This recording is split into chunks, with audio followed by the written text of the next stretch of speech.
Halika, pag-usapan natin ang isang napaka-interesanteng teorya. Paano kung yung kilalang-kilala nating kwento ni Joseph sa Biblia ay hindi lang pala tungkol sa nakaraan, kundi isa pa lang parang blueprint para sa hinaharap?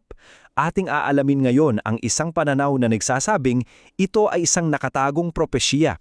So, ito yung malaking tanong na susubukan nating sagutin. Posible nga ba na yung mga pangyayari sa aklat ng Genesis ay isa palang detalyadong plano, isang foreshadowing kumbaga, para sa isang pandaigdigang krisis na darating pa lang?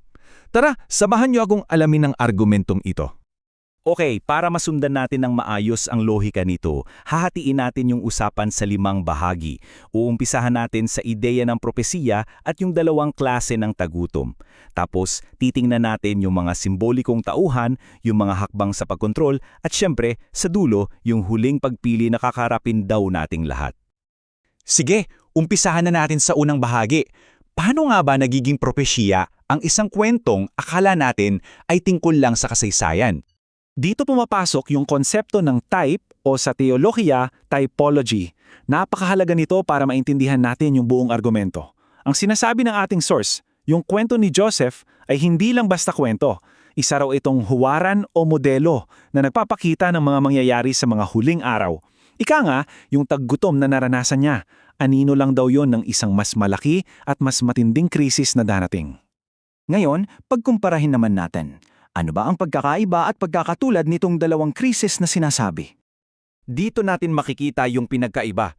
Kasi yung tagutom sa panahon ni Joseph, literal, di ba? Kulang sa pagkain. Pero ayon sa interpretasyong ito, yung tagutom sa hinaharap, 2 ang klase. Hindi lang daw kakulangan sa pisikal na pagkain at tubig, kundi may mas matindi pa.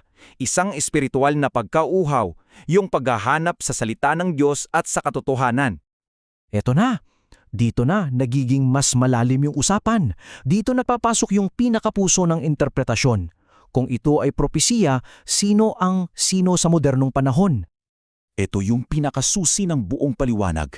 Sinasabi ng source na yung paraon, yung pinakamakapangyarihan noon sa Ehipto, siya raw yung sumisimbolo sa tinatawag na halimaw mula sa dagat sa aklat ng pahayag.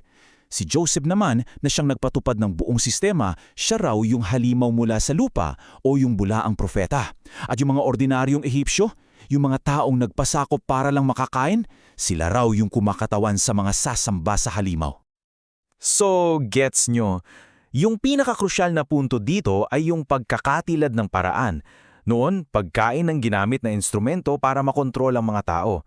Sa propesiya naman, ayon sa source, yung kontrol sa mga pangunahing pangangailangan, pagkain, tubig, lahat ng resources, yun daw ang magiging dahilan para mapasunod ang buong sangkatauhan. Okay, ngayon, himayin natin yung mga hakbang. Paano ba nangyari yung pagkontrol na to na nagsimula pa lang sa kwento ni Joseph? Kung babasahin natin yung Genesis 47, makikita natin kung gaano ito kasistematiko. Step by step. Una, naubos lahat ng pera ng mga tao. Sunod, yung mga alaga nilang hayop, yung kabuhayan nila. At sa huli, nung wala na talagang maibigay, yung mga lupain na nila at yung mismong kalayaan nila ang isinuko. Kapalit lang ng pagkain para mabuhay. At dito na raw yung direktang koneksyon sa propesiya ng mga huli araw. Yung 666 na tanda ng halimaw, ipinapakita ito bilang yung modernong katumbas ng sistema ni Joseph.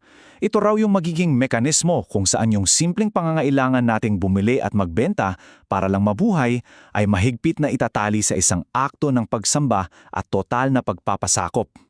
Pero bakit naman kaya tatanggapin ng mga tao ang ganitong sistema? Parang mahirap isipin, di ba? Well, yung source nagbigay ng 3 malalakas na dahilan. Una, dahil daw sa mga nakakamanghang himala na lilikha ng malawakang panlilinglang. Pangalawa, dahil sa direktang banta ng kamatayan sa mga hindi sumusunod. At pangatlo, yung pinaka-basic at pinaka-practical na dahilan sa lahat, yung simpleng pangangailangang mabuhay, kumain at uminom.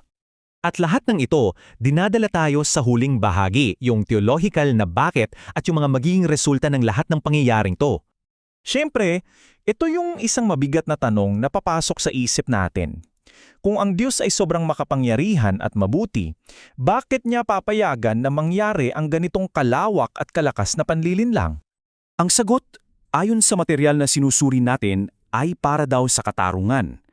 Ang matinding pagsubok na ito ay magsisilbing parang isang salaan para malinaw na maipakita kung sino ba talaga ang tunay na sumusunod sa Diyos at kung sino ang hindi.